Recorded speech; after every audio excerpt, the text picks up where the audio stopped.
សូមស្វាគមន៍មកកាន់រឿងកំ pl ែងស្រុកស្រែចំណងជើងថាឡានសេរីថ្មីច័ន្ទបារមីភ្លឺស្រែតួអង្គសំខាន់ក្នុងសាច់រឿងមានដូចជាពូសូតជាតួអង្គឯកដែលជាម្ចាស់ឡានថ្មីមីងស្រីជាភរិយាម្ចាស់ឡាននាយមកជាអ្នកភូមិដែលបង្កភាពវឹកវរនាយក្រូចជាអ្នកភូមិដែលយកក្របីមកជួយ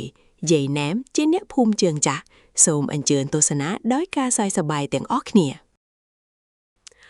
នៅក្នុងភូមិដ៏ស្ងប់ស្ងាត់មួយមានសម្លេងបក្សីយំនិងអ្នកភូមិអង្គុយជជែកគ្នាក្រោមដើមឈើស្រាប់តែមានសម្លេងស៊ីផ្លេឡានមិនលើឡើងយ៉ាងខ្លាំងធ្វើឲ្យមួនទាផ្អោរត់ប្រសាទពេញផ្លូវពូសូតបើកឡានសេរីថ្មីចេះពណ៌សរលោងចូលមកក្នុងភូមិដោយស្ទីលយ៉ាងលយគាត់ពាក់វ៉ែនតាខ្មៅនិងពាក់ខ្សែមាសប៉ុនមេដៃបង្ហាញភាពមាសបានរបស់ខ្លួនអ្នកភូមិគ្រប់គ្នាឈប់ធ្វើការងាររួចបៀងមកមុនឡានដុំដើបនោះដោយភាពងឿងឆ្ងល់ពូសតឈប់ឡាននៅមុខតូបកាហ្វេរួចចុះមកដើរពឿងទ្រង់បង្អួតអ្នកភូមិយ៉ាងខ្លាំងមីងស្រីចុះមកតាមក្រោយទាំងកាន់កាបូបម៉ាកល្បីខ្លាំងខ្លាយនិងយល់ចុះឡើងយ៉ាងឆេតឆាយពួកគាត់ចាប់ផ្ដើមអួតពីតម្លៃឡានដែលមានតម្លៃរាប់ម៉ឺនដុល្លារដល់អ្នកភូមិដែលកំពុងចាំរំ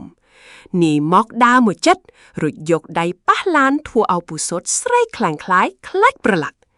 អ្នកភូមិខ្លះសរសើរខ្លះទៀតលួចសាយនឹងចរិតអួតអាងហួសហេតុរបស់ប្តីប្រពន្ធមួយគូនេះដោយសារចង់បង្អួតអ្នកភូមិនៅត្រូវមកខាងទៀតពូសុតសម្រេចចិត្តបើកកាត់តាមផ្លូវភ្លីស្រាយដ៏តូចចង្អៀតមីងស្រីខាត់បដីដែរប៉ុន្តែពូសុតអួតថាឡានទំនើបអាចបើកបានគ្រប់ទីកន្លែងទាំងអស់ឡានសេរីថ្មីចាប់ដើមបលើភ្លឺស្រែដែលសងខាងសុទ្ធតែជីផុកជ្រៅជ្រៅអ្នកភូមិម្នាក់ឈរមើលពីចម្ងាយទាំងបារម្ភផងនិងចង់ដឹងពីសមត្ថភាពឡានផងកង់ឡានចាប់ផ្ដើមប៉ះនឹងស្មៅសើមធ្វើឲ្យឡានរេទៅរេមកគួរឲ្យខ្លាច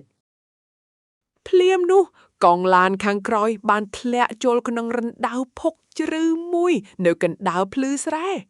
ពូសើតព្យាយាមជួនកាបន្ថែមសំឡេងម៉ាស៊ីនបន្លឺឡើងយ៉ាងខ្លាំងដោយគោជល់ភុកចាប់ក្តៅបាញ់ខ្ទាតឡើងខ្ពស់ប្រឡាក់ពេញតួឡានដែលធ្លាប់តែស្អាតរលោង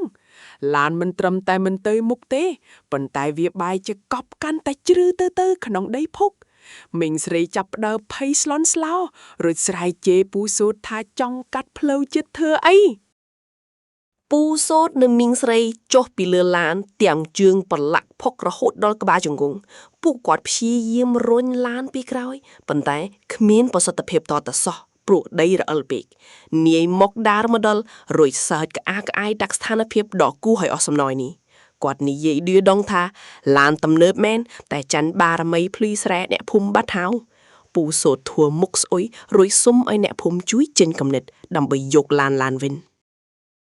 នៅពេលពូសូតជន់កាឡានមិនឡើងមកលើទេប៉ុន្តែវាបែរទីរអិលធ្លាក់ទៅចំហៀងកាន់តែខ្លាំងពពោះសាប៊ូខ្ទាតពេញមុខមាត់អ្នកភូមិដែលឈរក្បែរនោះធ្វើឲ្យមើលមិនយល់សោះមីងស្រីខឹងខ្លាំងពេកក៏យកកាបូបវាយក្បាលនេះមកមួយទំហឹងព្រោះគំនិតអត់ប្រយោជន៍អ្នកភូមិម្នាក់សោយចុកពោះឃើញសភាពឡានសេរីថ្មីคล้ายជាឡានលាងសាប៊ូកណ្ដាលស្រែស្ថានភាពកាន់តែវឹកវរខណៈដែលមេឃចាប់ផ្ដើមស្រទុំរកកលនឹងភ្លៀង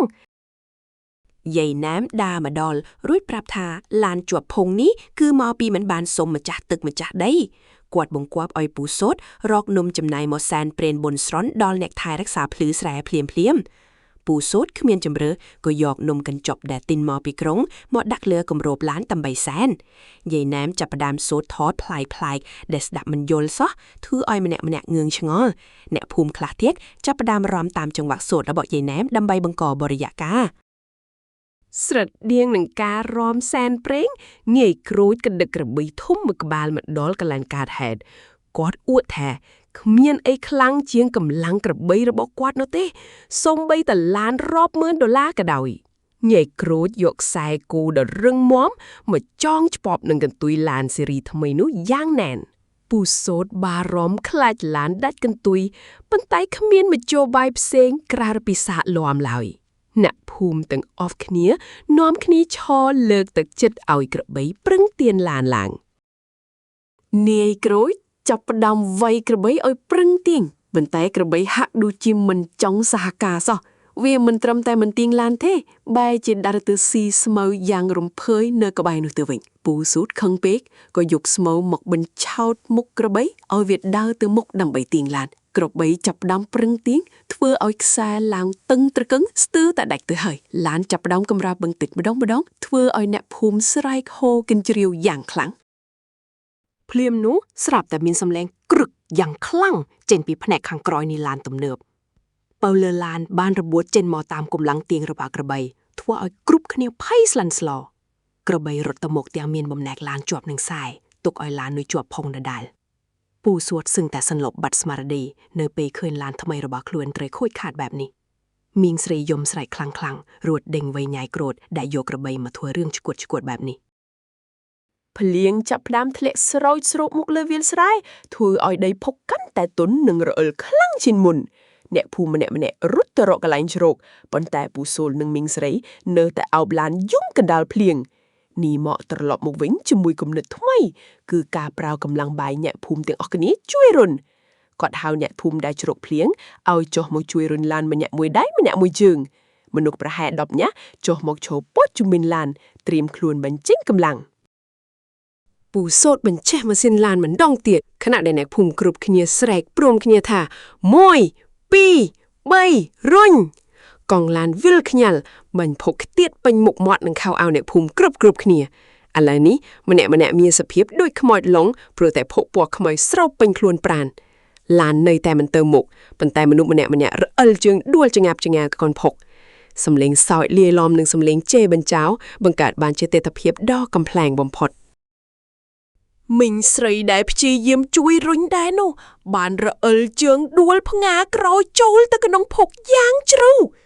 គាត់ក្រោកឡើងវិញទាំងមានភក់ជាប់ពេញសក់និងមុខមាត់មើលមិនយល់សក់ពូស៊ូតឃើញប្រពន្ធបែបនេះក៏លួចសើចទាំងទឹកភ្នែកធ្វើឲ្យមីងស្រីកាន់តែខឹងខ្លាំងគាត់ចាប់ផ្ដើមយកភក់បោះដាក់ពូស៊ូតវិញកោតជាសង្គ្រាមភក់កណ្ដាលវាលស្រែអ្នកភូមិផ្សេងទៀតក៏ចាប់ផ្ដើមលេងសើចបោះភក់ដាក់គ្នាទៅវិញទៅមកភ្លេចគិតរឿងរុញឡានខណៈដែលកំពុងលេងភក់ស្រាប់តែក្របីរបស់នេះគ្រួចត្រឡប់មកវិញទាំងអាការៈខឹងសម្បាវាសម្លឹងមើលឡានពណ៌សដែលចាំងភ្នែកវារួចក៏បំបោលចូលមកជុលទ្វារឡានយ៉ាងពេញទំហឹងសំឡេងទង្គិចភងធ្វើឲ្យទ្វារឡានកំពិតចូលក្នុងយ៉ាងជ្រៅគួរឲ្យអាសូរពូសូតស្រែកចាច់រួចស្ទុះទៅដេញក្របីចេញទាំងភ័យខ្លាចក្របីជុលខ្លួនឯងដែរក្របីមុនឈប់ទេវានៅតែដើរជុំវិញឡាននិងធ្វើសំឡេងគំរាមកំហែងដល់អ្នកគ្រប់គ្នាសំណាងល្អក្របីក៏ដើរចេញទៅវិញបាត់បន្ទាប់ពីវាបានជុលឡានអស់ចិត្តរួចមកអ្នកភូមិចុះពីលើដំបូលឡានទាំងទឹកមុខស្លេកស្លាំងនិងអស់កម្លាំងពីការសើចនិងភ័យនៃមកសាកល្បងប្រៅគំនិតចុងក្រោយគឺការយកឈើវែងមកកលក្រោមតាមកង់ឡានពួកគេនាំគ្នាទៅកាប់ដើមឫស្សីនិងឈើក្បែរនោះមកដាក់តម្រៀបជាផ្លូវក្រោមឡាននេះគឺជាសង្ឃឹមចុងក្រោយដើម្បីសង្គ្រោះឡានពីមហន្តរាយភ្លឺស្រែនេះពូសូតឡើងលើឡានម្ដងទៀតរួចសូតធបិណ្ឌព្រះឲ្យជួយឲ្យឡានឡើងរួចពីភក់នេះអ្នកភូមិទាំងអស់គ្នាចាប់ដើមរុញយ៉ាងខ្លាំងជាលើចុងក្រោយបង្អស់ឡានចាប់ដើមកម្រើកហើយកង់ឡានក៏សង្កត់លើឈើដែលកល់ទុកនោះយ៉ាងជាប់ស្រាប់តែឡានស្ទុះវឹងទៅមុខយ៉ាងលឿនដូចព្រួយដែលទើបតែដោះលែងពីធ្នូពូសូតមិនទាន់ក្រងស្មារតីបានក៏ភ្លេចជាន់ហ្វ្រាំងធ្វើឲ្យឡានបន្តលបឿនទៅមុខទៀតឡានដែលហោះចេញពីភក់នោះមិនបានឈប់នៅលើផ្លូវទេប៉ុន្តែវាបែរជាហោះធ្លាក់ចូលទៅក្នុងស្រះទឹកក្បែរនោះសំឡេងឃ្លុំយ៉ាងខ្លាំងទឹកបាញ់ខ្ទាតឡើងលើមេឃដោយទឹកបាញ់ផ្កាឈូកឡានស៊េរីថ្មីឥឡូវនេះអណ្ដែតទឹកដូចជាទូកកណ្ដាលស្រះបន្សល់ទុកតែផ្សែងហ៊ុយចេញពីម៉ាស៊ីនអ្នកភូមិម្នាក់ឈរថ្លាំងមិនដឹងថាគួរយំឬគួរសើចចំពោះវាសនាឡានដ៏កំសត់នេះឡើយពូសូតនិងមីងស្រីអង្គុយចុះលើដីភក់ទាំងអស់សង្ឃឹមនិងហួសថ្លែងពូសូតងើបឈរឡើងរួចមើលមុខអ្នកភូមិដែលប្រឡាក់ភក់ពេញខ្លួនហើយក៏ផ្ទោះសំណើចក្អាក្អាយម្នាក់ឯងអ្នកភូមិឃើញពូសូតសើចក៏នាំគ្នាសើចតាមយ៉ាងសប្បាយរីករាយបំភ្លេចអស់រឿងឡានខូច ពួកគេចាប់ផ្ដើមនាំគ្នារត់ដេញគ្នាជុំវិញស្រះទឹកទាំងបាតជើងសព្រាតនិងសំឡេងសំណើចរំពងប្រៃមីងស្រីក៏ឈប់យំហើយក៏ចូលរួមរាំលេងជាមួយអ្នកភូមិយ៉ាងក្រប៉ាមស្ទីលអ្នកស្រែរឿងរ៉ាវអួតអាងបានបញ្ចប់ដោយភាពរីករាយនិងសំណើចដែលមិនអាចបំភ្លេចបានក្នុងភូមិស្រុកស្រែមួយនេះ